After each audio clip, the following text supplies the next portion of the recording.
We're Bison! We are impacted!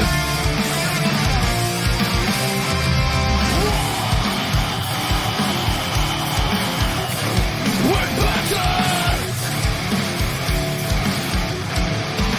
We're ready to get up! We want to win! Light the fire of power that make us free! We never break down! We want to win! We are impacted! The best team!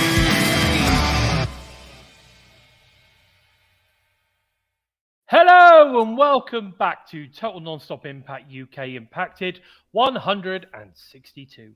Coming to you live by the Total Non-Stop Impact Network on YouTube and of course Twitch. And if you listen on the go, then we're also available on SoundCloud, Spotify, iTunes, and pretty much wherever you listen to your favorite shows, we are there. I am your host Bison, and today I am joined by the one and only Joeker, and of course the man simply known as Steve. Hey boys, how's it going? Good, thank you. How are you? Oh man, not bad at all. Not bad at all. It's been a hectic week. The Bison's been pretty busy doing different bits and bobs here and there, getting ready for Christmas. Of course, we've only got a couple of weeks away. You know, we got to make sure we got the last Christmas presents wrapped and under the tree, ready for Christmas for the Kitty Winkies. So yeah, lots of stuff going on. We've been munching on mince pies today, actually. That's something we have been doing today. Enjoying some mince pies. And, you know, because you've got, to be fair, right, you know, when it comes to the festive season, you have to start on the festive food as early as possible. You can't just leave it right to the last minute. I mean, once these mince pies become available, you know, and they're like 99p for a pack of 6, mate, I'm all over them. I'm all over them. Yeah. I do love a good mince pie. What about yourself? Are you into the mince pies or the Christmas puds? What are you up to? Oh, I what love about it. you? I love a mince pie, and I love Christmas pudding, Christmas cake. Yeah, Give me the too. whole lot, and it'll be gone. Yeah. It's interesting because I think it's going to be, you know, what do people like? See, I think let's know. What's really interesting, right, is that I think if you're the older generation, you tend to love a bit of Christmas pudding, the Christmas cake, especially the boozier the better, because like you remember your mum's Nice bit of kind of sherry. like, well, you remember your mum's feeding the Christmas cake for like months, didn't they? They literally feed, they put holes in it, they cook it all up. You know, they marinate the all the sort of kind of fruit and everything for ages and ages and ages in a little thing with cling film over the top. Yeah. And eventually they make the cake, right? And then, and this is like 2 months before Christmas, right? And then once they've made the cake, they would then literally every other day do what they call it feeding, don't they? They call it feeding the cake. And they literally put in another whole bottle of alcohol into the cake. I think they do it with crisp puds as well. And of course, the crisp puds, they have to mature over a certain length of time. And do you know what? The beauty about Christmas cake is you can literally be enjoying it like 6 months later, can't you? Yeah, because the alcohol keeps it going for that long. It doesn't go off. Absolutely love it. And I'm a massive fan, right? Not so bothered about the white icing, not so bothered about the icing, but I love marzipan. Right, I think that I think that's an old school thing as well. Marzipan is an old school thing. Yeah, you don't really see it very often nowadays unless you're very into it. Oh mate, I love marzipan. I absolutely love it. My mum used to make an extra thick layer of marzipan to go on our Christmas cake. She's made me one this year actually. She brings it every year, all the way from Bristol. She comes down to Essex all the way from Bristol every Boxing Day. Bloody great chunk of Christmas cake, right? Like marzipan, that thick. That thick, yeah. You know what I mean? On the top, absolutely delicious. I mean, you could literally get pissed up, like drunk as a skunk on one slice. You know what I mean? Like it's absolutely insane. But I do love a bit of Christmas cake. I really do. But I'm going to ask a question. Everyone out there, are you a Christmas cake and a Christmas pud fan? Because I mean, they pretty much taste similar, don't they? Or are you more into the I forgot what they call them. What are they called? Them carbones or something? I don't know. Like the bundt cakes and all that kind of stuff.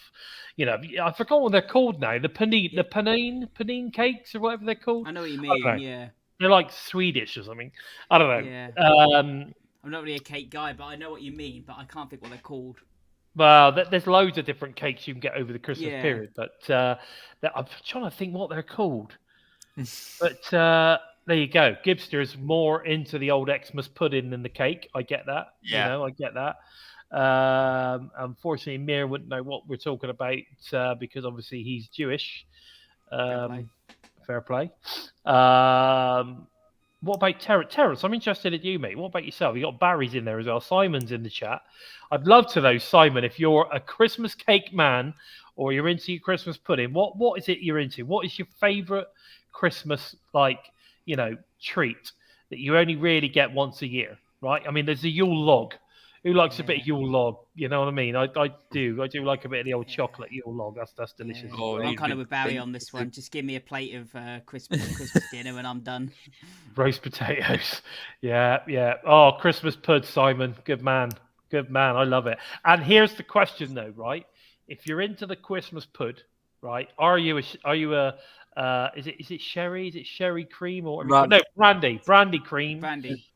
Or are you a clotted cream, or do you like custard, or what is it that you like to go with it? That's what I want to know.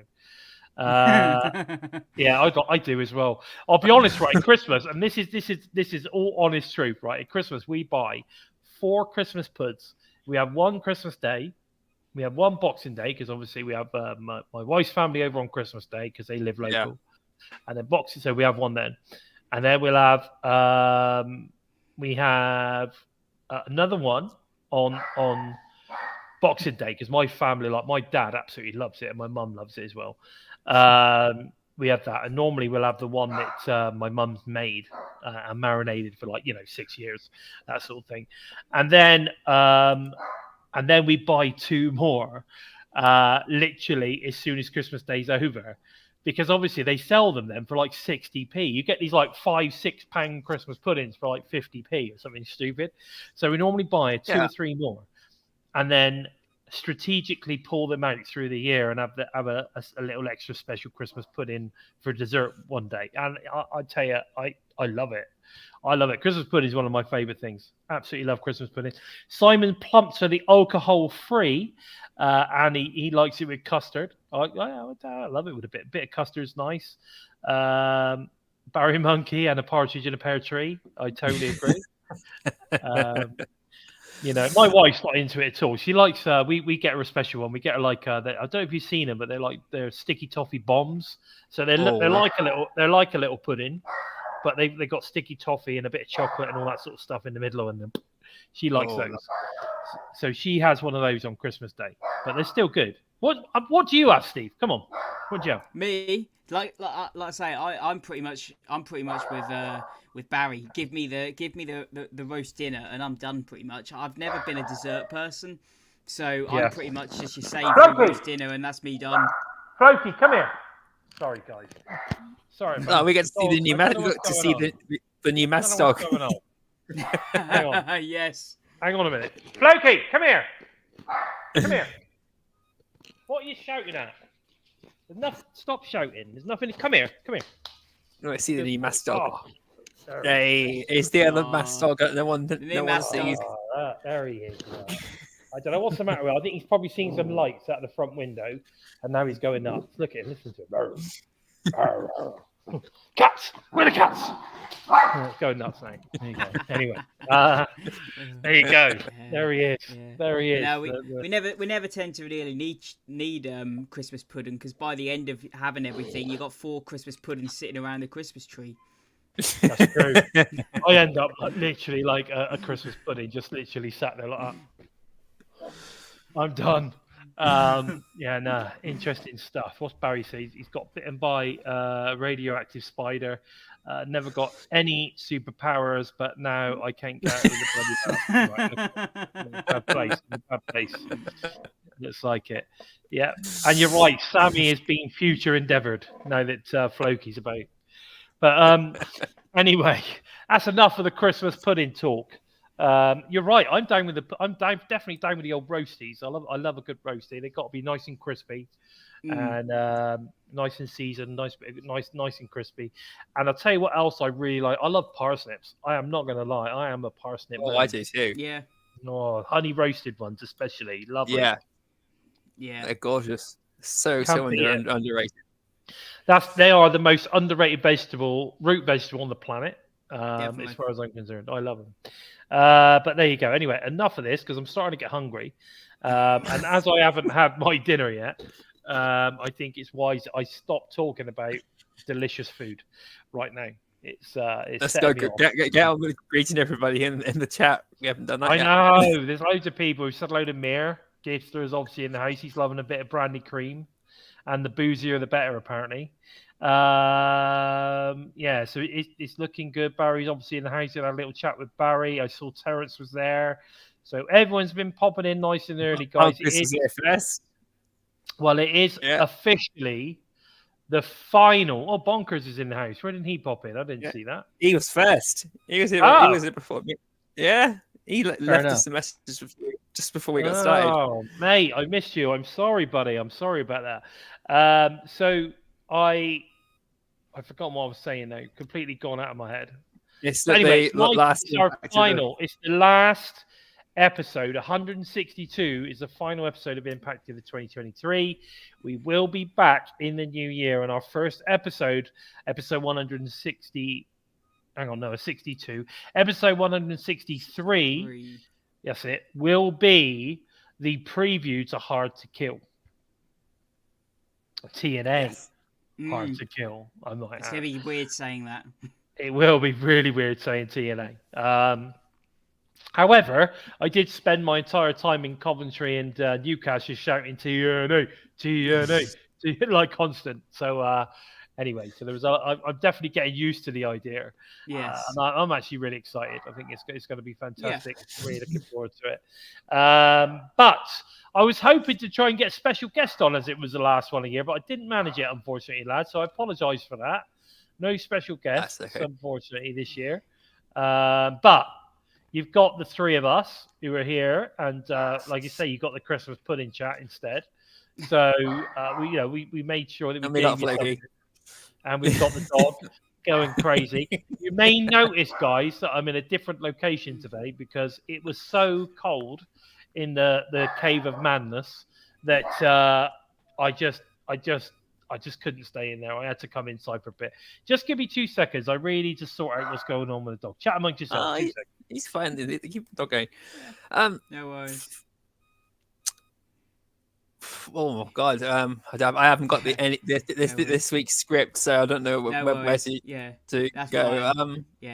the first thing we've got on there is the food fight with Joe Hendry and Flash Morgan Webster. Have you managed to catch that this week? No, I've not. I've not been able to catch up with quite a few of them. I've been busy concentrating on other things at the moment. This last week, I've been trying to get a video editor up and record some of my gaming stuff and get that uploaded onto YouTube. So if anyone's a big fan of the Doom franchise, go and check out my YouTube page. I'm starting to get some stuff up on there from my Doom 2 project, which is in the works, as well as I'm doing a stream of revisiting Doom 3. Nice. Go on, then we'll go check that out. Where's that on your YouTube channel? Yeah. Awesome. I did have a quick glimpse of it a couple of weeks ago, and I would say that it is very impressive. So do go and give it a look. I will do. I am. I didn't realise you were doing that, mate. You should have sent me some links. I would have gone and checked that out. But I will. After this is done, I'm going to go and check it out. So sounds interesting. Right. So it seems that there is some flashing lights or something going on outside, and it's driving him mental because he doesn't understand what's going on. So it's driving him.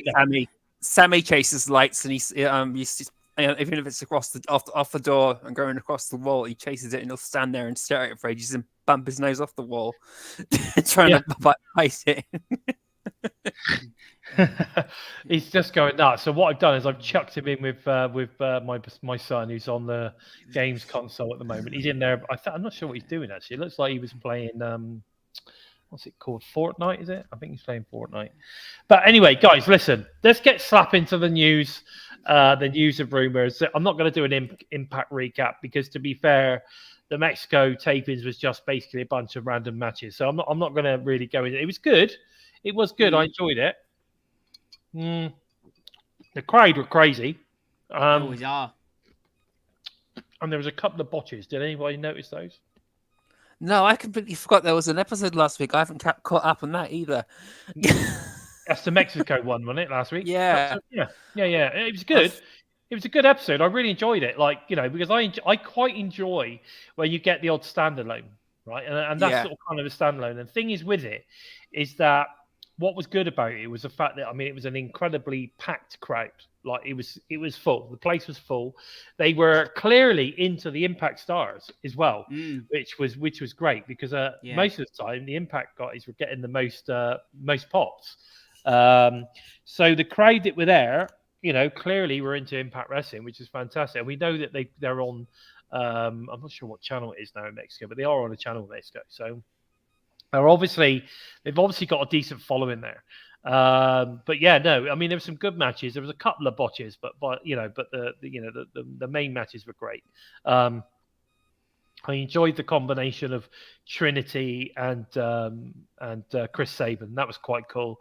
And I love the way that she sort of kind of got the Motor City Machine Guns vibe going on in her outfit and stuff. She loves all that, doesn't she? She's a bit like, she's almost like a kayfaber, isn't she? She's like a wrestling version. She kayfabes other wrestlers, which I think is pretty cool. Yeah. Yeah, I think it's she really gets into the character, and sort of she's brought a whole new energy to Impact and the Knockouts division. I think so. Yeah, I think so. I'm all for her. I think she's doing a fantastic job. And I'm glad they're pushing her in the first half of 2024 as TNA. So we know that she's going to be around for a little while, which is great. It would be lovely for them to announce that she's actually signed a deal with TNA, wouldn't it? That would be, I think that would be really cool. Again, I don't know how long she was signed for when her contract runs out, but again, it would be great to hear that next. We signed her. Yeah, it would. But yeah, so it's all good. Now, just a quick one though. Joe Hendry Food Fight was with Flash Morgan Webster. Now he's already done Danny Luna, I believe. But I'd be interested to see if he does her again. Because they might potentially do all of Subculture, which would be cool. It'd be good to get Mark Andrews on there. I think there was a hint that they were going to get Mark Andrews on there as well. So I'm interested in see which one pops up. But it's good that Flash is on there. I agree. Impact shows are not the same without Bill in attendance. No, they're not. Unless Bison's obviously replacing him. I get what you're saying. Unless Bison's replaced. I understand. Now, Walking Weapon Retro Review. There wasn't one. There wasn't one of those this week, which is a shame because, like you say, that sort of thing you could just do all the time. But no, there wasn't one this week, so that's a shame. There wasn't a lot of anything else either. We did obviously get the news at Final Resolution. There's no point in waiting for that to talk about this, but obviously Trent Seven was brought out to do a tag match with the Rascals.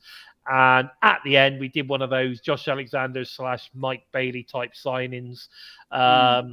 Which I thought was superb. I was totally not expecting it, but as soon as the music hit and of course the coach come out, you could see that he had something in his back pocket, and we know what that means. Yeah. And I thought, I think it's going to be a fantastic addition. Trent is an amazing talent. It looks like he's, I don't know, looks like he's lost a bit of tone since his WWE days, but. He could still move. He still knows what he's doing. And I think, he's early 40s, I think. So, but I think he'd be a great addition. He'd be a good person to have in the back with experience. Like we said, all rosters, all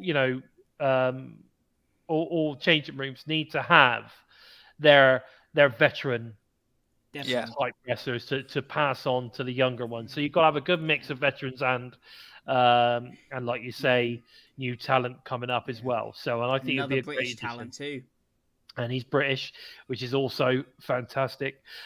We then get literally a couple of hours before the show today that Kushida has also signed with TNA, which I think is absolutely fantastic news. Now, you know, a lot of people were saying, "Oh no, he still signs to New Japan Pro Wrestling." Yes, he is still signed to New Japan, and this is what we talked about weeks ago. That whole collaboration thing, and this is what I thought Will would do. Right? I honestly felt that Will would sign a deal to be, you know, in TNA, be the in America, and then still obviously work New Japan Pro Wrestling and do his stuff in the UK and all that kind of stuff. I honestly thought that that was what was going to happen. Obviously, that didn't happen, and he signed with AEW. I don't know how that's going to work with New Japan. I mean, maybe they are doing something, but he's doing it with AEW instead.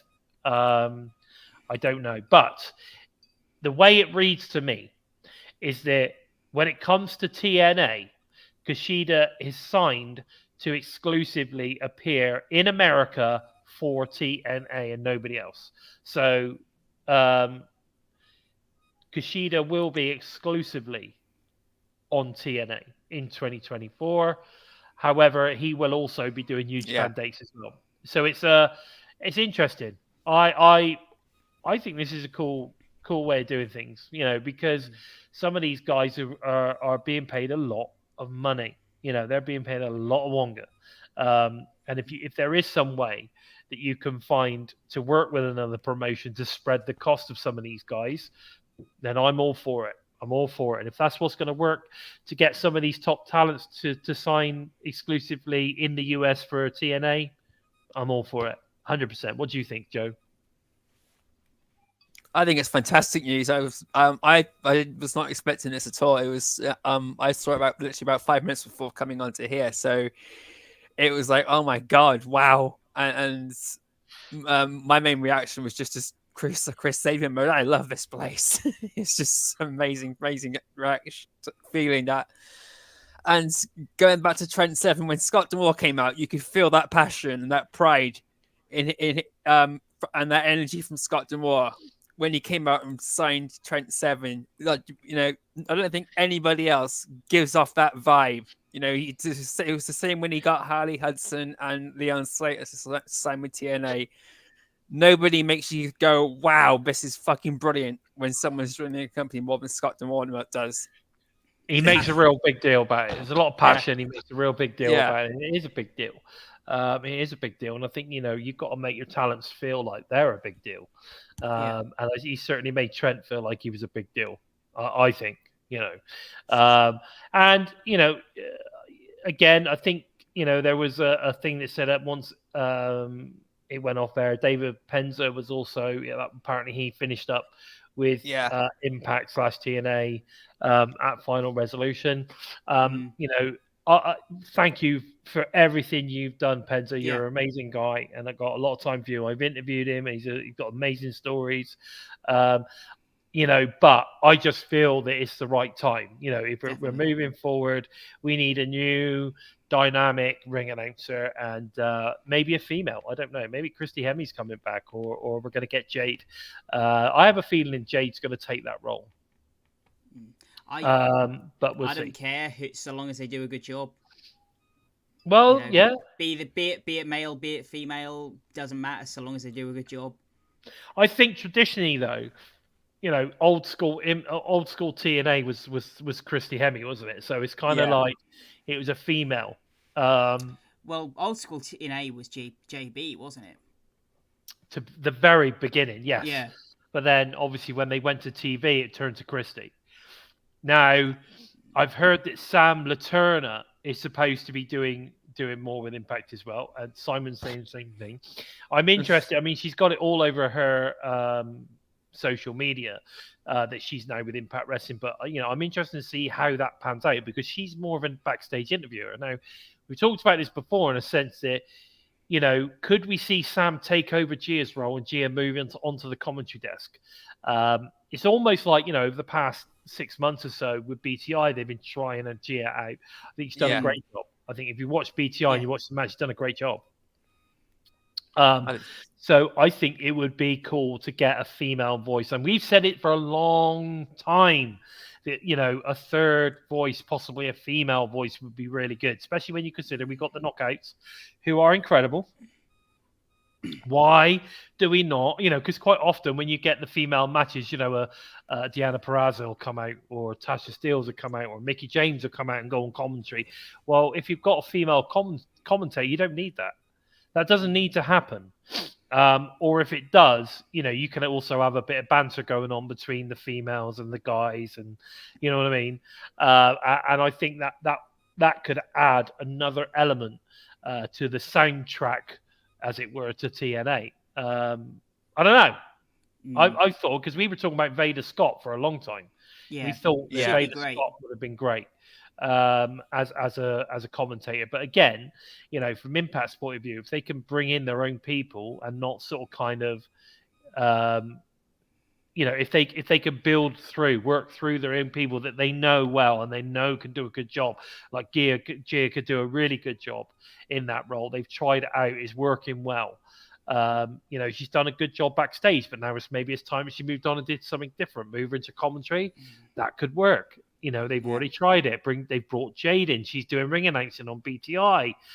It's almost like they were trying her out. So I am assuming that I honestly believe Jade will now move into that role that's been left for David Penza. I'm pretty sure Jade's going to fill the role. Pretty sure. Yeah.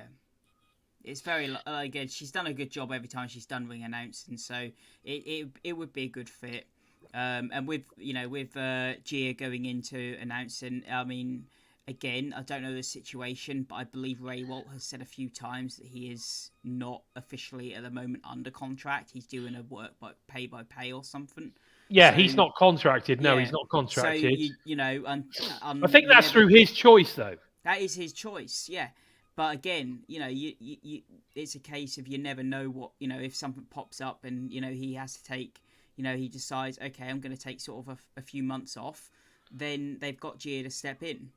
Yeah, Matthew Raywell's stepping back in the ring a bit more now too. He is, yeah. Okay, so we might start seeing him turn up in the ring then. Yeah, I'm not a massive fan, to be honest. I prefer him on commentary. I think he's a good talker. I've not seen enough of him in the ring. He's a better talker than he is, I think, in the ring, personally. That's my thoughts on that. However, he's very good as part of a tag team. On his own, not so sure.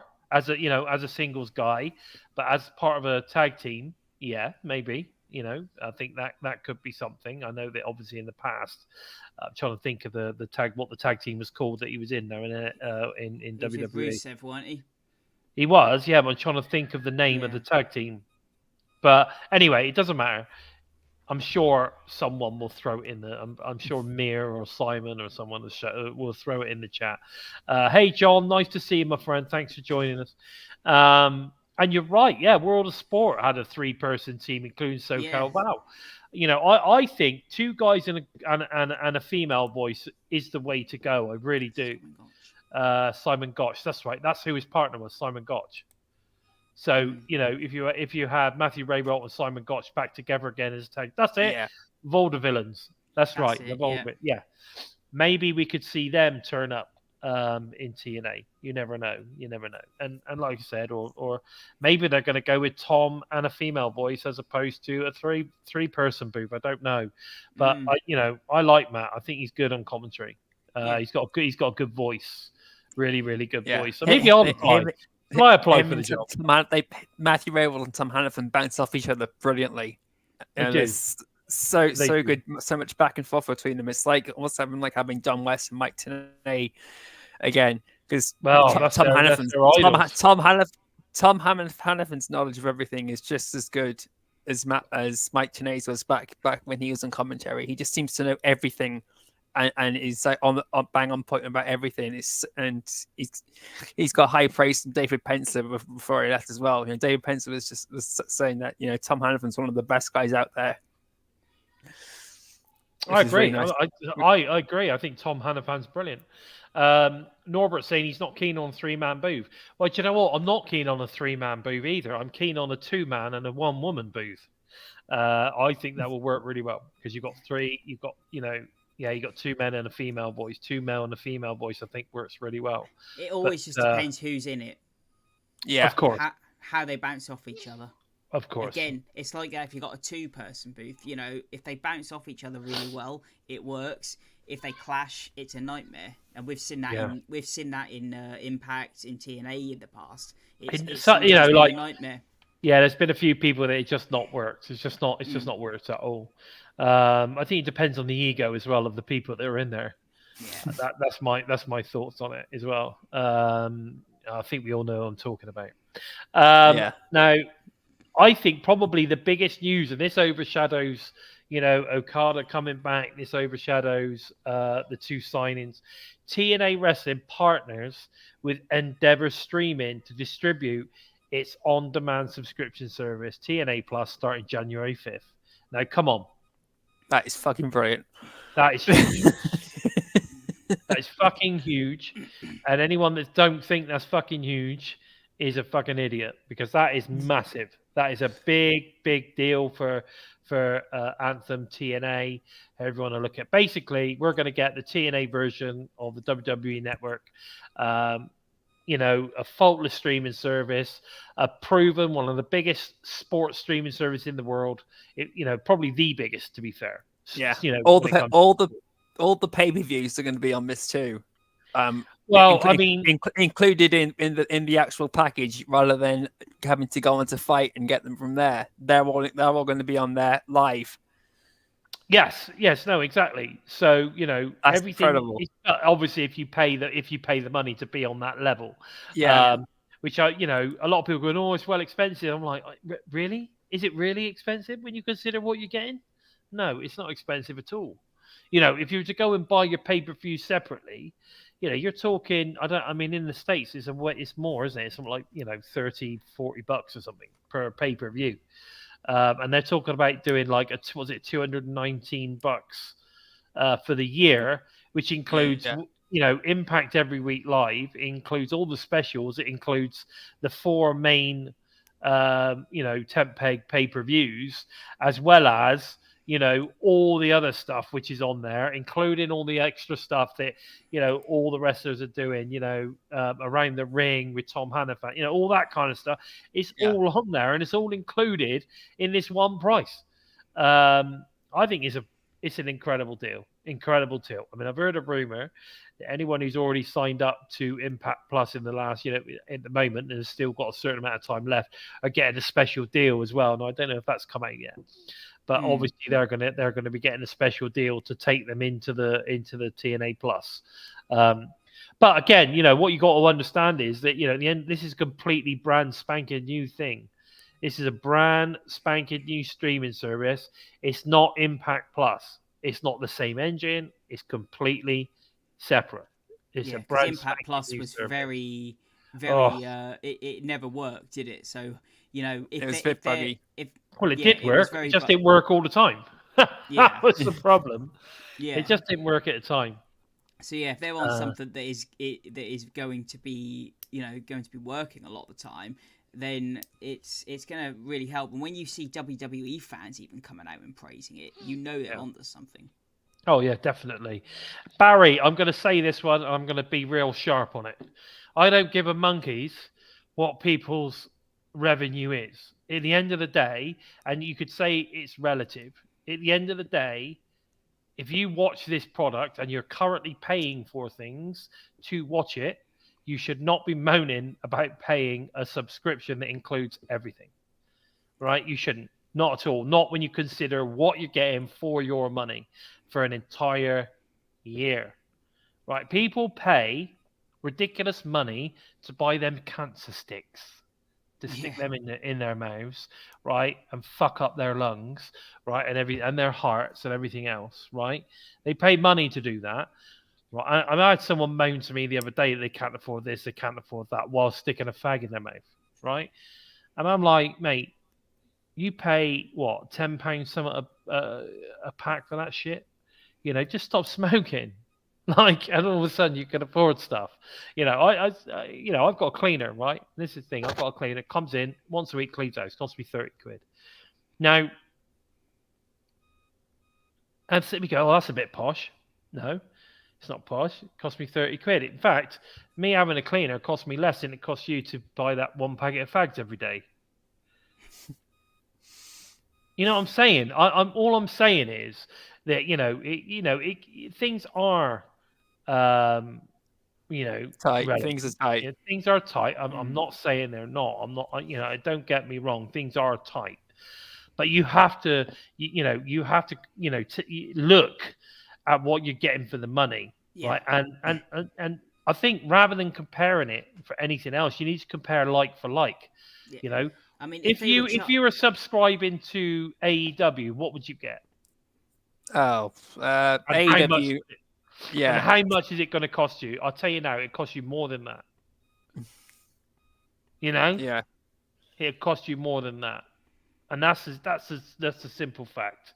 It's a simple fact. It's facts. That's it. Yeah, I've no doubt there is going to be more like side content, like WWE have done. They do documentaries and stuff on the WWE stuff. So I'm sure there will be things like there was talk when they mentioned what was going to be on there, where they're going to be doing more side projects they started to do on Impact Plus with my first day and things like that as well. Yeah. So Yeah. I've no doubt that the stuff they did with Fight with the those 15-minute interviews with everybody, just talking about like with Wendy Gujar and Trey Miguel and guys like that. That stuff is gonna carry on, and it's probably going to go on for a bit longer now, because it's on a bigger network. Yeah. Yeah. No, exactly. There you go. You see, I mean, we're talking. Simon, he's saying like it doesn't include any of that stuff. I don't know what that's supposed to. Special attraction tier has 4 live pay-per-views, but not the other one. Well, there isn't 5. There's only 4. So I don't know what the other one's supposed to. Oh, the other tier, you mean? Yes, exactly. Yeah, the other tier doesn't include the live pay-per-views. Sorry, I understand what you're saying here. But yeah. I don't know. I like I said, I think you have to compare like for like at the end of the day. What are you getting for your money compared to what other for what this is for that money compared to this for that money or whatever. And if you can't afford it, tough shit, don't get it. I don't know what else to say. I assume they'll still have the insiders on YouTube, and you can still buy the specials on the pay-per-views on Fight. Yeah, if you want to, if that's what you want to do, then go for it. But you know what I mean? I understand what you're talking about, in terms of expensive and cost and everything else. But you don't go into Tesco and go, sorry, but that loaf of bread is well overpriced. It probably is overpriced, but at the end of the day, you don't know how much that costs to produce that loaf of bread. You have no idea. You just buy the fucking loaf of bread, don't you? So because you need to eat the fucking loaf of bread, so you buy the loaf of bread, right? It's as simple as that. But anyway, like for like, I say. Fantastic news. I'm looking forward to it, and I'm wondering whether, I forgot what I was saying now. Oh, I'm wondering whether I may move from Ultimate Insiders onto the TNA Plus app. You never know. Watch this space. We'll have to see. Again, I haven't looked into it. Does it have like the Impact Plus did, where it has all the back catalogue as well?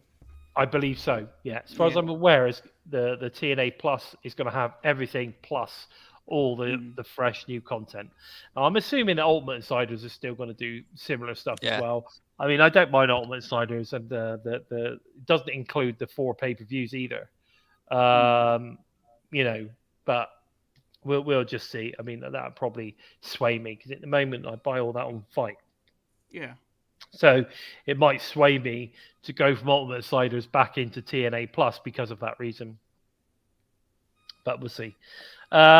Also, we've got Will Ospreay versus Josh Alexander 2 at Snake Eyes TV tapings in Vegas.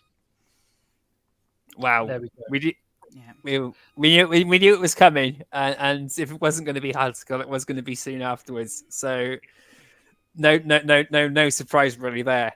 So, but it's still amazing, and it's still a great way to kick off the year, and it's also great for Will Ospreay. He's going to have that momentum going into AEW, and like 2 or 3 weeks later on, that's just going to be huge for him too.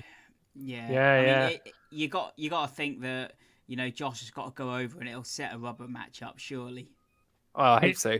Well, I don't know. Again, it could do, but it just depends on sort of kind of, you know, Well, he's got till February, hasn't he? I suppose. Yeah, you never know. It could set up another one. My only problem is I just, you know, if he's going to fight our main man, you know, the standard of TNA, then the standard of TNA is got to win. So we'll Yeah. see. We'll see. We then got the 6-man tag set for Snake Eyes, and that's the Motor City Machine Guns with Okada versus Eddie Edwards, Moose, and Myers. And again, a great way to bring Okada in, because at the end of the day, you know, you put him in a multi-man thing, and you know, it's not a one-on-one, so he's not going to necessarily have, you know, win, or he's not going to have to lay down for anybody. So, you know, he doesn't even, in one of these, he doesn't even have to get pinned. He can be on the losing side, but he doesn't have to be the one that gets pinned. You know what I mean? Yeah, it's going to be an Yeah. interesting match, that one too. How are things going to be between Moose and Myers? Is what I'm Wow. wondering. It's Hopefully they'll be all right. But again, we also Yeah. don't know at this point. Will Moose have will he have the TNA World Title Yeah. around his waist at this point Yeah. as well? We don't know that yet either. A lot of people would go, "Oh, he's obviously not winning the title then because it's not on the, you know, it's not on the." No, well, clearly it's not, because at the moment he's not the title holder. But there you go. But guys, listen.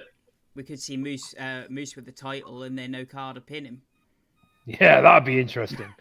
But guys, that'd be a listen, bloody good match too. Moose versus Okada would be amazing. Get them It to certainly one-on-one. Yes, certainly would. Before we go on, we need you guys to hit that thumbs up button and share the show to help us move up those rankings. And if you feel flush, then please feel free to slap us 1 or 2 super stickers. That would be very welcome indeed. Okay, Impact Wrestling final resolution, end of an era. Let's have a chat. Let's see where we go with it. It's the end of an era now. Good job, Scott. Good job. Cool. Countdown to Final Resolution 2023. We sort of kind of, the show kicks off about halfway through a match where we see PCO versus a guy called Jesse V. So we didn't get to see all the match, but PCO ends up winning this one. I don't know if you guys have seen this yet or not. I don't know. I know that Steve hasn't seen anything. So what about you, Joe? Yeah, I saw this. I saw PCO's entrance, and then it just sort of jumped like midway through the match or something. But PCO was going to win regardless. And what I did see was about 2 or 3 minutes of unbelievable offense from both of these guys. They were flying all over the place. It was really a really good, short, sharp, entertaining opening match. And we get a third match in the pre-show too. So I'm not complaining. And PCO was going to go over regardless. So it was really good. It's insane to see PCO flying like that, knowing he's in his mid-50s. That's incredible. Oh God, he's amazing. He is amazing, and I keep seeing him putting gym shots up now. So it looks like he's getting his ass back in the gym as well. He's looking amazing. I follow him along Facebook, and he's on my friends list. He's looking amazing. He's doing well. I saw a few highlights, and just quickly because, like you say, the match was you only saw half of it, and I just caught the end, and just seeing him at the end of the match, he looked in fantastic shape considering where he was a year ago. Yeah. Yeah, definitely. I mean, he's come a long way. I think that fight with Macklin obviously sparked something in him. I think so. I think so. He's gone serious monster. He's proper monster now. Hey Antonio, nice to see you. Welcome to the show. We then go backstage and we find Jason Hotch assaulting Jake something with a steel chair. He was proper going for that, Jason Hotch. I'm not gonna lie. I thought, Jesus. I thought, is Jake injured and they're taking him out of the match? What's going on? But yeah, he definitely giving him some serious, some serious beating there. We then go into Jack Price versus Aiden Prince. Now, again, another unadvertised match. Great to see Jack Price in action. We spoke about this a lot. That I'd rather see him than Tommy Dreamer, for instance. And it's great to see Aiden Prince back after his injury. He's a signed talent, so it's good to see him. And I appreciate why these guys. I mean, these guys are all local to the area, so it's good to see them getting getting some airtime, getting some in-ring action with Impact. It's good to see. Obviously, Aiden Prince gets a win at the end, but this was a really, really good match, pretty solid.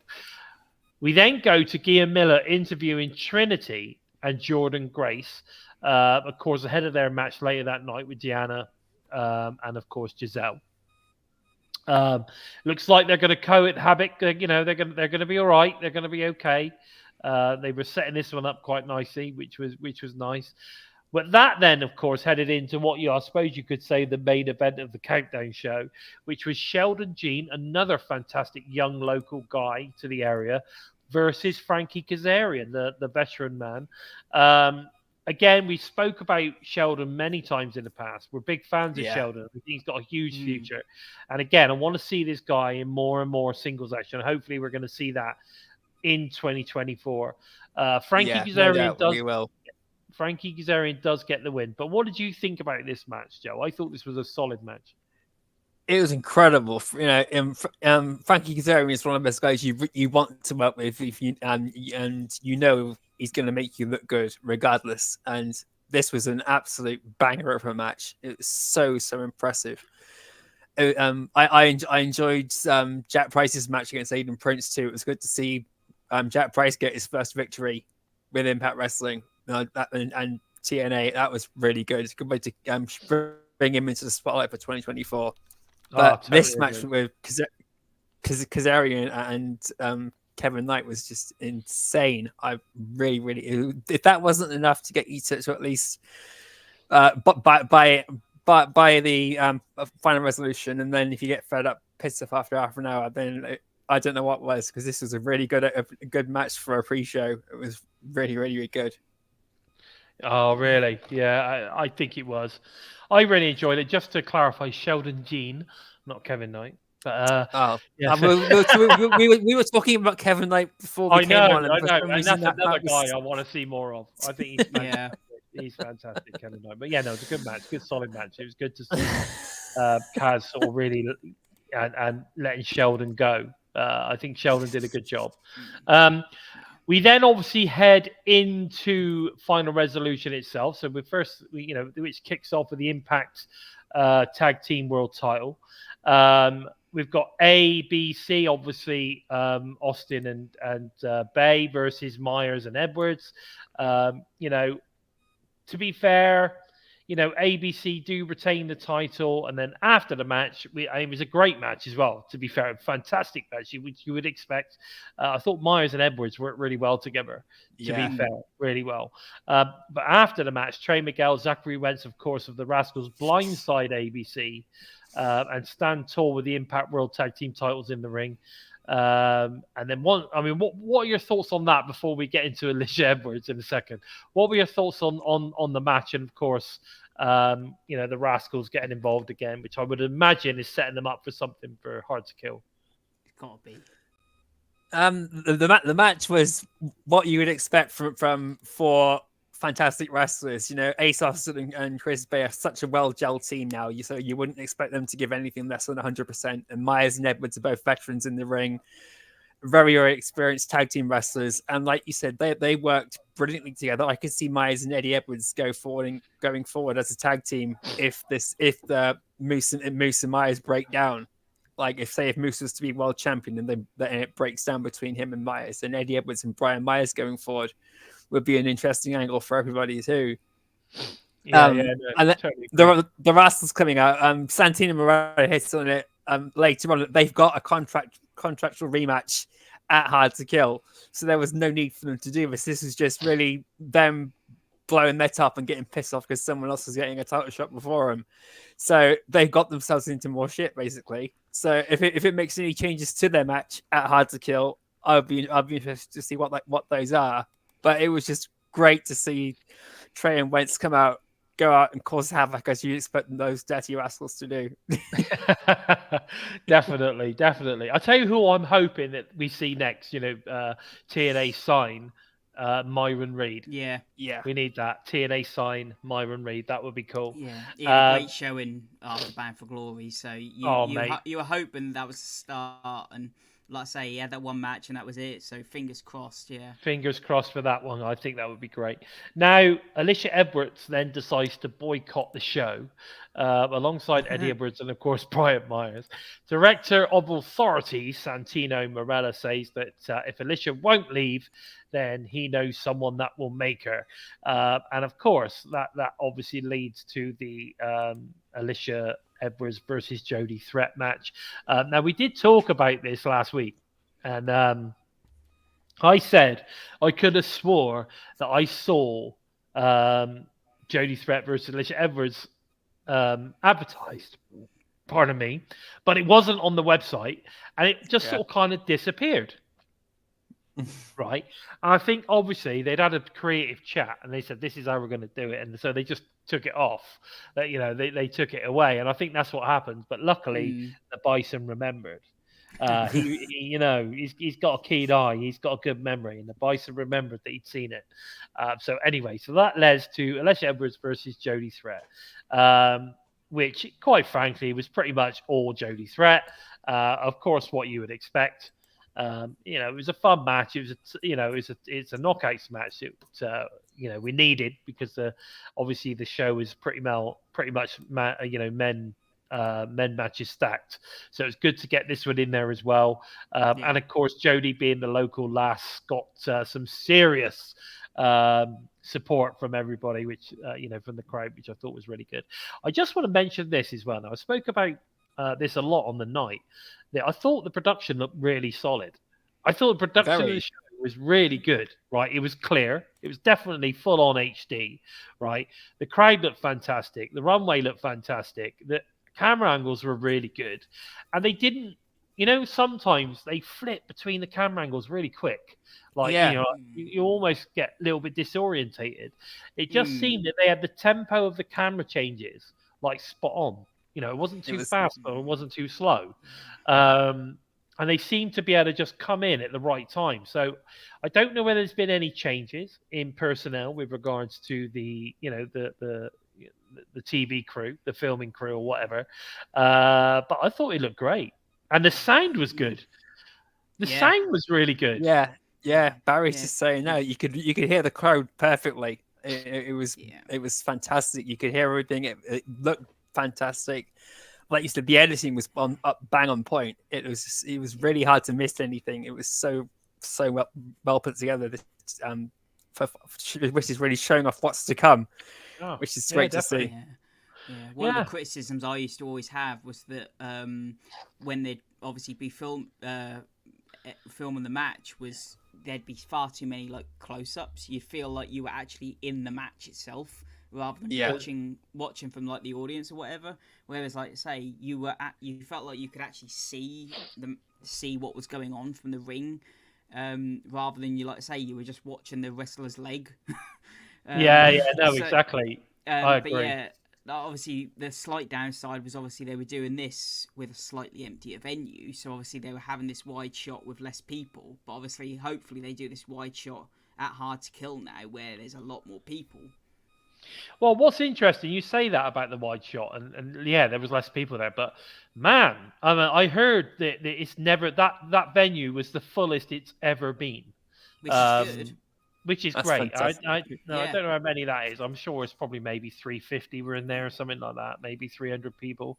But they were very vocal. They were proper into everything. You could see on one side it was like standing room only, but it was just it was dense. You know what I mean? It was dense. Yeah. But what I mean is this is the first time where they've shown a full wide shot and learnt how to mic the crowd, and they've done it at one of their smaller venues. Yeah. It seems to be working. It seems to be working. We'll see. We'll see. You say, we'll see what it does at Hard to Kill at the Palms, which is obviously the bigger venue. But I was pleased to see Jodie. I mean, that's the third match. I think somebody's put in the chat the third win. So no more matches between these two. I should imagine that's it. We then move on, and we've got the digital media title match. Now, I would literally gloss over this if it wasn't for the fact Dina was in this match. But we've got Tommy Nightmare versus Dina. And I mean, it was okay. I'm not gonna. I've got nothing decent to say about it. Dreamer wins. He carries it forward. Hopefully, Crazy Steve will turn up and kick his ass eventually. I We'll didn't see. give this a thought, but it was very again, the highlights that I briefly kind of looked over was very hard to follow this match when the commentators are going, and Dreamer's done this to Dina, Dina's done this to Dreamer. It's like you could have found two names that are similar. Yeah, yeah, definitely. That was funny. But yeah, it was good. It was good. Well, it wasn't. It was what it was. I think. And again, it was what I very like to say. disappointing that Crazy Steve didn't turn up. Again, Yeah, he wasn't hoping to see available. Crazy. Yeah, I was He hoping wasn't we available that weekend, and it's interesting because, like we said, like 3 or 4 months ago, whatever it was, obviously the roster were aware of what was going on.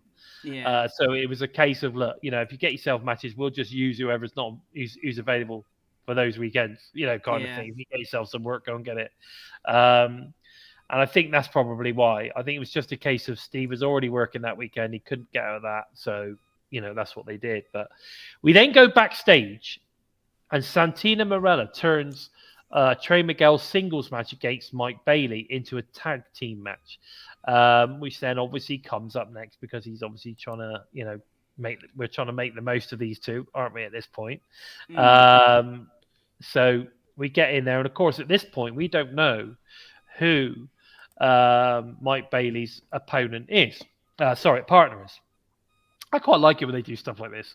Again, this was totally unexpected as well because we thought we were going to get Trey Miguel versus Mike Bailey in a singles match. We've seen it before, but we know it was going to be. As far as we're concerned, it's a good match. I'm happy to watch it again. You know what I mean? Yeah, I was so pumped for it regardless. And then, wow, what we ended up with is the Rascals versus Mike Bailey, and of course the newest signing, Trent Seven. Which was absolutely fantastic. But unfortunately, after a distraction from ABC, so ABC getting their own back on this one, Bailey and Trent Seven obviously get the win. After the match, Impact President Scott D'Amore carries on the tradition of signing the best talent in professional wrestling and signs Trent Seven to a TNA contract, which I think is absolutely fantastic. What were your thoughts on this match, Joe? And we've already spoke about Trent. So, what are your thoughts on the match? The match was fantastic. The Rascals were pissed, really, really pissed, but they still put on a hell of a match, and they gave them both a run for their money. Trent Seven really had to outdo everybody, or try to outdo three of the best wrestlers on the roster, and he managed to keep up with them all. It was really, really good, and him and Bailey worked so well together as well. It was really, really, really good to see that too. And he took a hell of a beating from Trey, and he took a lot of their signature double team moves as well, which was really, really good to see. So this guy can take some punishment. He's going to be one who's going to give a lot of people. They're going to have to work hard to beat him. I agree. Can I just say hello to Courtney? She's just hello to Courtney. She sneaked in. Okay, so we then go. We then move on. I mean, after assaulting Jake something with a steel chair, Jason Hotch obviously is in the ring now, and he's claiming that he won't have a match tonight after all. Much to his dismay, a courageous Jake something charges towards the ring, and the match is on. So we then get basically what don't get me wrong, Jason Hotch, had a few bits and bobs in there, but for me, this was just basically Jake something kicking the shit out of Jason Hotch, and we get a Jake something win. It's a shame because I'm a big fan of Jason. I think Jason Hotch is an incredible, incredible talent. But then so is Jake, and I guess they're putting their money on Jake in 2024. Pushing him forward. So it's all good, but I want to see more of Jason Hotch in action in 2024. You all right? Yeah. I do. I thought it was going to be a lot more close knit and a lot more technical than it was. It was literally just Jake something beating the shit out of Jason Hotch. So I was a bit disappointed because I really could have seen these two go for a good 10-15 minutes and put on a really good match.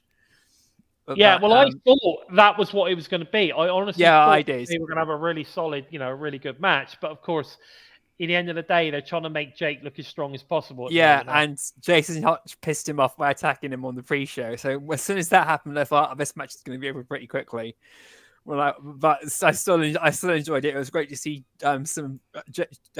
Jake something doing what Jake something does best and just destroy everything. And he just looks incredible. Yeah, no, I agree. Barry, I agree with you, mate. I think Hotch is fantastic, and I really want to see more of him. We then get the Rhino versus Moose match. Now, this is interesting because we've already seen a Rhino Moose match. We saw it in, I think it was Coventry. We saw the Rhino Moose match. Yes. Now, Rhino gets stuck into Moose, and Moose decides, you know what, I'm done with this shit, and tries to escape. Of course, we then get the DQ, which then allows Rhino to win. So Rhino wins by DQ. Rhino gets on the mic and says he didn't come all the way to Toronto to win by disqualification. He wants to restart the match as a street fight. David Penza obviously receives word that Director of Authority has sanctioned this match. And if Moose does not compete, he will lose his TNA World title shot at Hard to Kill. Moose returns to the ring. And the street fight is on. Now,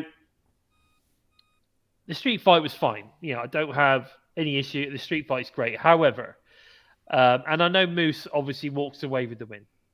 However, you're trying to build Moose as a big time credible #1 contender for the world title, and he's facing Rhino in the street fight, and it was a bit of a struggle.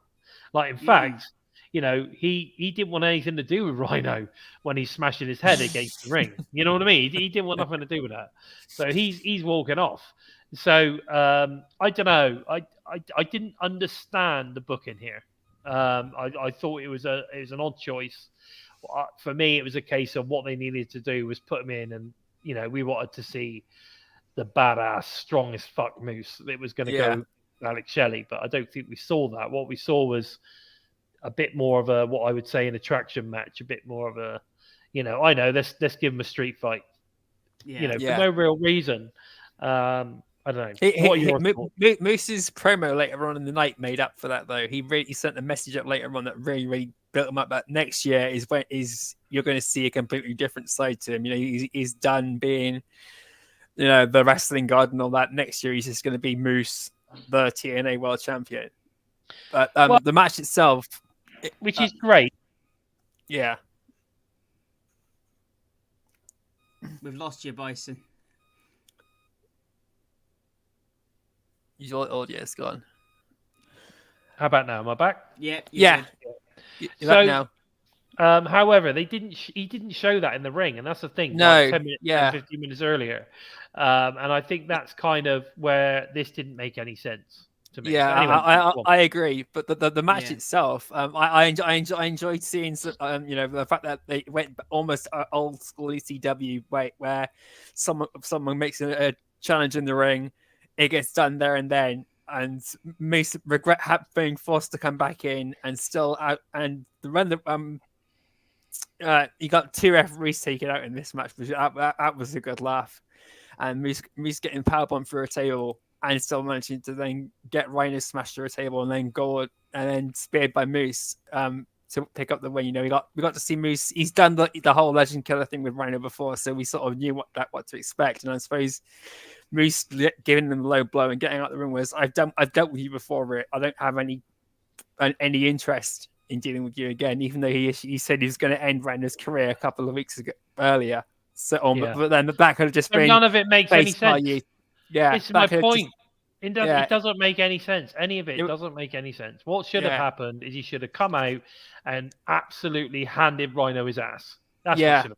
That's what I was hoping, really. Or at least when the street fight kicked in, Moose just goes full in my ass mode. Like we saw with Sammy Callahan and Steve full Mappin. in his ass. That's what he needed. Full in his ass. in my ass. But there you go. Right. Okay. So Frankie Kazarian then looks ahead to the rebirth of TNA Wrestling on January 13th at Hard to Kill. He's obviously very excited and he's glad that he came back home, all that kind of stuff, which was nice. We then obviously move on to Trinity and Jordan Grace, Christiana, and Giselle Shaw. Obviously, the pre-show news is that this was potentially, now we still don't know that, but this is potentially the very last match from Deanna Purrazzo in Impact Wrestling. Her contract's now run out, or certainly is it by the end of the year, and there isn't any more shows, so she's done for now. I still don't believe she's gone. You know, she might turn up at a few other places, but she's not going to sign anywhere. She's signed to TNA. I think she's going to turn up 2 or 3 months down the line as a big new signing. And, you know, probably played around with her gimmick a little bit, come up with some nice new ring gear and, you know what I mean, just completely rebranded herself and come back to kick some ass. Bit like Jordan did. You know, where she was just had a little bit of a holiday for a few months and then they brought her back. You know, everyone thought she was gone. Everyone was like speculating she was going to sign here, going to sign there, and so was after her and all this kind of crap. And she quietly signed a little contract with Impact and she's back. So I'm hoping that something like that's going to happen. But anyway, either way, still, this was a really good match, good knockouts match. And Trinity, of course, and Jordan Grace get the win in the end, which I thought was fantastic. And if it had ended here, I would have been happy. All right, because, you know, everyone's shaking hands and show respect to Deanna and giving her hugs, and off she pops, right? Yeah. However, after the match, Purrazzo offers Giselle Shaw a handshake, which Shaw then accepts the handshake, but lays her out with a shock and all. Super kick or whatever you want to call it. Now, this frustrated me because they've just started a feud. Yeah. They've literally, like, she's not put Giselle over. By this happening, it's not put Giselle over. Right, she'd already put Jordan Grace over by having Jordan pin her, right, for the match. It was done. She's put Jordan over. Off she goes. Off she pops. Right, but then instead you then get this rekindled kind of, you know, what's the word I know? Rekindled rivalry. Yeah, well, there's another rivalry being set back up again. So. Hang on a minute. So is she leaving the company or is she staying? What the hell's going on here? I guess it keeps you guessing, but like I guess like a case of it's a good way to bring her back into a feud. But I mean, I think everyone was expecting Jordan to turn on Trinity, you know, because like realistically, that's something that needs to happen. Yeah, maybe. Or like Barry's saying, is it a bit of a cliffhanger? Like you say, like we said, you know, is it setting up something for like 2 months down the line? So like when she finally come back, she's like, right, this is what you did to me on my last day here. Maybe keep an eye on where Giselle is in a few months' time. If Deanna Purrazzo is leaving, I can see her doing what Taya Valkyrie did and stay on, do like 2 or 3 more months, and before finally leaving fully. Well, she's already had an extension, hasn't she? She did an extra year extension, so I don't think there's any more left for her. I think she's done. I think she's gone. I don't think we're going to see her now in 2024. I really don't. I think not until she comes back. So I honestly believe that Deanna Purrazzo is now gone for at least the first 2 months of 2024. Yeah. But and for Giselle Shaw, the spotlight always has to go on to the quintessential diva. So of course, maybe. Message sent to everyone that regardless of Trinity and Jordan Grace getting their match at Hard to Kill and all being nice to Deanna Purrazzo because it's all over, all the attention needs to be on the quintessential diva, and that's what happens in the end. Fair enough. Fair enough. That's just. That's how Giselle Shaw's character works. Maybe. I'm still not convinced. I didn't like it. I think it should have ended with the end of the match. That's it. There shouldn't have been any more after that. If she's done, she's done.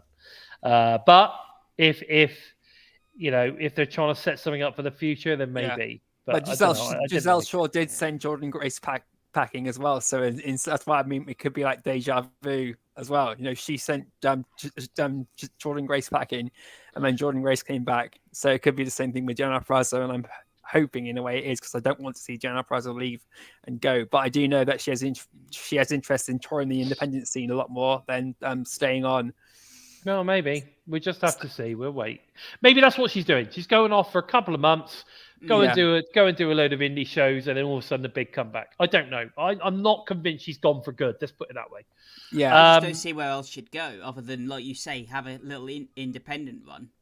Or she goes to NXT maybe, or not necessarily NXT, or goes to Raw or something, or wherever it is that Chelsea Green is. Maybe that's the plan. Get BXT back together. I don't know, but I guess we'll just have to wait and see. Now we then get into the main event. So we've got the Motor City Machine Guns versus Josh Alexander and Zack Sabre Jr., who's in a Impact ring for the very, very first time. They did have a little promo, which I forgot to mention earlier in the show, which I thought was a bit strange. I didn't understand the walking bollock or whatever that was, but I didn't get what he was saying. And I'm English, and I did not understand what he was going on about. It was the bollock weapon or something, or the weapon bollock, or the walking bollock. I don't know. I couldn't remember what it was, but anyway, it didn't make any sense to me. However, it's part of his gimmick that they're trying to mesh together. Maybe it's not working. But anyway, this was a fantastic match. It really. I love this match. It was definitely the highlight of the night. It went on for a good 20 minutes, 25 minutes. It was a good match, good solid match. Loads of good stuff coming from the Guns. Loads of good stuff coming from Josh and Zack Sabre Jr. I want to see more of Zack Sabre Jr. So, who knows? Maybe that's someone else they'll sign in 2024. TNA signs Zack Sabre Jr., another English guy, which would be really, really cool. Really good. After the match, we see a video package revealing that Josh Alexander versus Will Ospreay will take place on January 14th, TNA Snake Eyes. That was really cool as well. But I think overall, I think that was a fantastic match. It was, it was a good ending to the era of Impact Wrestling. And I know we had a conversation earlier about you felt it was just a load of matches thrown together. I think you're probably right. I think most of it genuinely was. It was just based on kind of like who we got available to work. What can we do with it? And that's what they got. That's what they got. So I don't know. Was it this ain't hidden gem? What's this? You mean he was talking bollocks? No, I talk bollocks. No, walking bollocks. There you go. Walking bollocks. That's what it was. He called him the walking bollocks. But anyway, so that was interesting. That was interesting stuff. Okay, so moving on from that, because that's pretty much it. The era's done. Impact Wrestling is done. Is no more, other than the few little shows that we've got coming up until Hard to Kill starts. But there is nothing now this fresh and new. It's all basically ending the year. I'm assuming that the couple of shows after this one is going to be all about kind of like, the highlight reels, the highlight reels, the wrestlers of the year, the knockout of the year and all that kind of stuff. So, but anyway, so there was no main event Monday this week. We've got no BTI match because obviously BTI is not happening at the moment. Be interested to see if it returns in 2024. But what we do have tomorrow is Impact Wrestling Hidden Gems.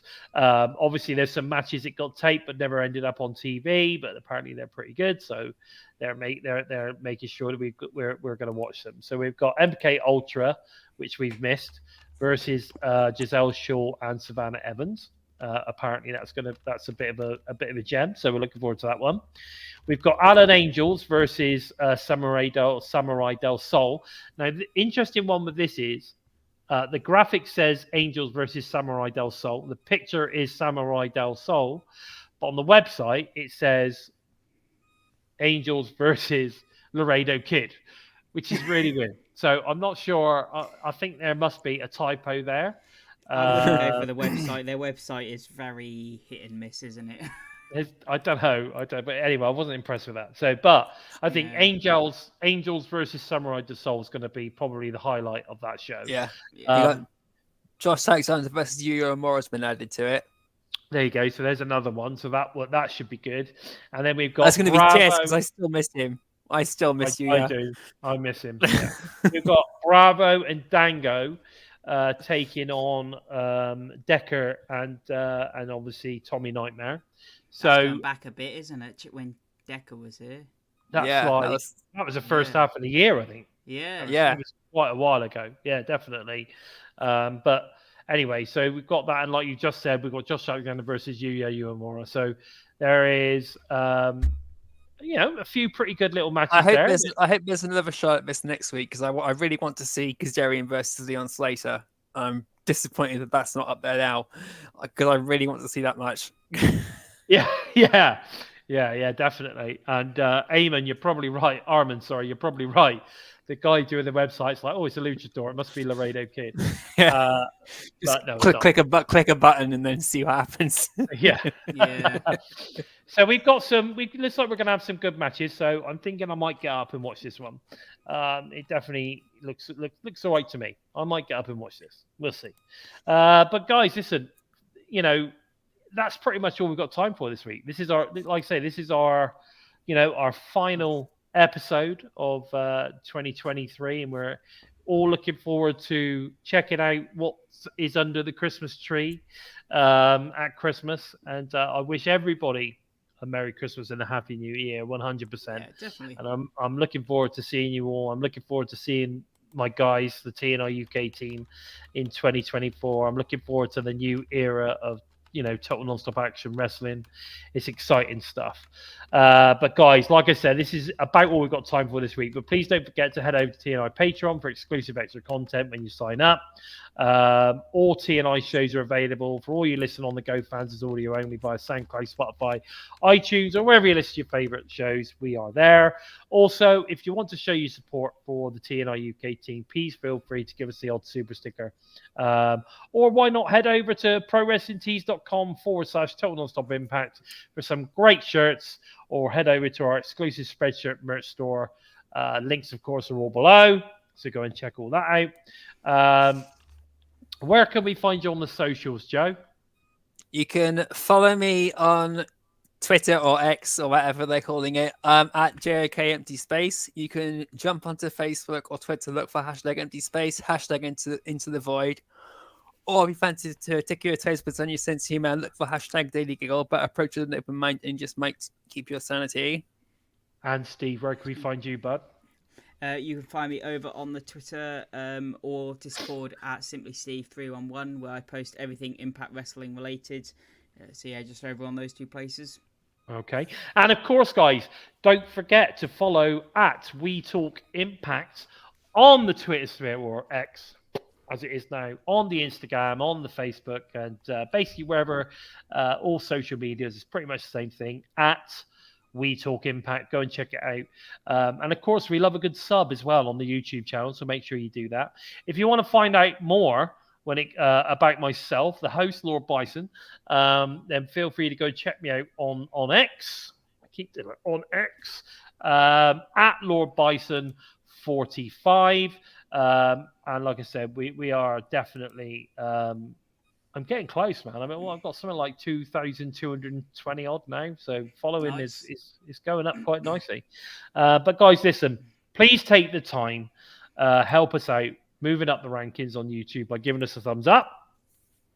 And if you're new to us and you like what you see, then please consider hitting that subscribe button, and don't forget to give the bell a tickle, a squeeze, or a smash, to never miss any of the great content coming out, not only from us in the UK here, but also the US teams as well, because they do a fantastic job.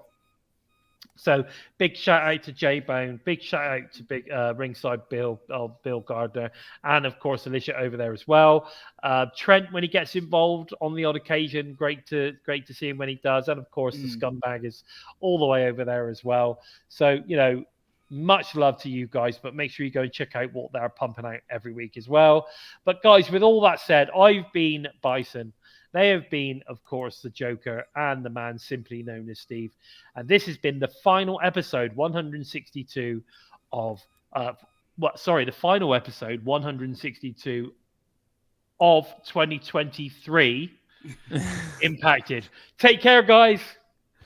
Take care, guys. We're Bison! We